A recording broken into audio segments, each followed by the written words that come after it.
Alô, alô, Valtinho chegou! E sabe o que tem de bom pra hoje? Eu ouvi dizer que tá vindo tanta coisa boa por aí que é importante que você visite o cardiologista, só pra ter certeza de que tá tudo bem. Em breve, você estará rindo de tudo isso em Paris, meu amigo. Mas ó, nada de cantar vitória antes do tempo, hein? Ainda temos um longo caminho pela frente. Muitas noites de sono perdida, muita lista de exercícios, videobook rodando até a madrugada. E nada de desanimar. Baixa aí no seu celular o aplicativo Força de Vontade.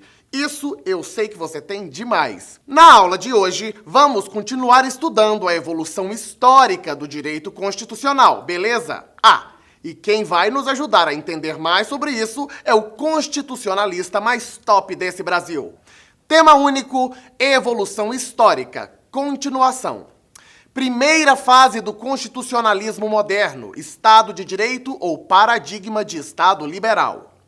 Constituições marco. Estados Unidos da América, Constituição de 1787. França, Constituição de 1791. Paradigma de Estado liberal. A razão, racionalismo e iluminismo está no centro com destruição de mitos e dogmas. Na modernidade, a razão é o centro. Cai por terra o dogma do direito divino do rei, Estado absolutista.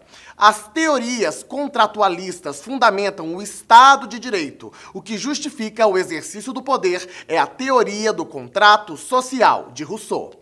Nessa fase, surgem os conceitos de contratualismo, legalidade, representação política e Estado de Direito.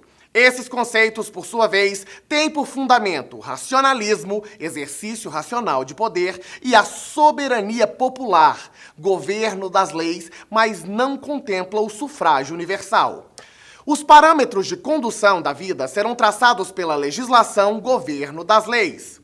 Estado de Direito é aquele regido por leis votadas por representantes do povo. Legalidade, soberania popular, contratualismo e representação política.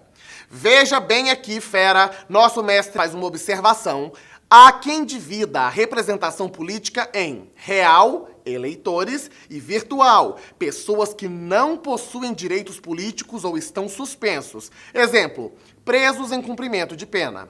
Pressupostos teóricos. Influência da modernidade, da teologia ao racionalismo, inversão de perspectiva, mecanicismo, revoluções liberais, liberalismo e a posição do indivíduo na sociedade. Conceito de indivíduo. Conforme Norberto Bobbio, até então as pessoas não eram tratadas como indivíduo. Com a modernidade, surge a necessidade de um conceito universal, igualitário e democrático, noção de representação política e de direitos individuais. Antes, os conceitos eram estamentais, nobreza, clero e plebe. Nesse sentido, o indivíduo quebra a divisão estamental e representa a igualdade.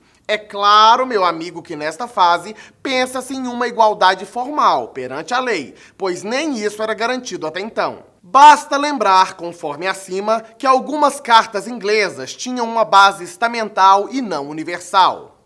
Noção de Constituição moderna. Decorre das revoluções liberais e a construção da ideia de Estado de Direito, ou seja, necessidade de criar um regime normativo de alta hierarquia que defina as bases do poder político construído em momento único formal. Constituição escrita.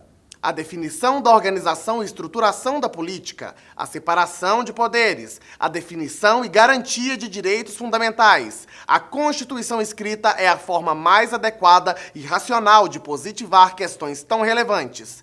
Por isso que a noção de Constituição moderna exige forma escrita, rigidez e supremacia. Paradigma liberal dos direitos fundamentais.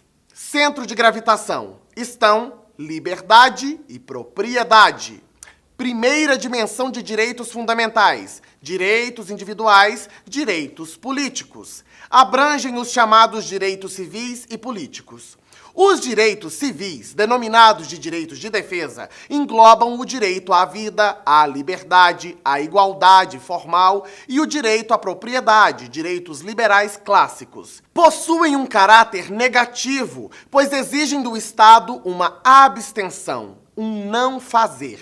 Surgem para proteger o indivíduo contra o arbítrio do Estado. Amigão, veja que atualmente todo direito fundamental possui aspecto negativo, abstenção por parte do Estado, e um aspecto positivo, o Estado possui a obrigação de atuar. O que diferencia é o grau de cada aspecto.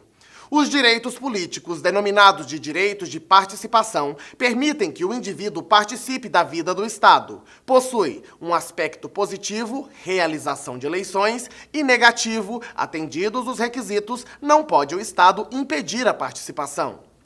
Direitos políticos. Os direitos políticos dão fundamento ao princípio da legalidade. Porém, é importante registrar que, nessa época, o voto ainda é censitário, restrito a um grupo, geralmente pautado no poder econômico, renda e patrimônio.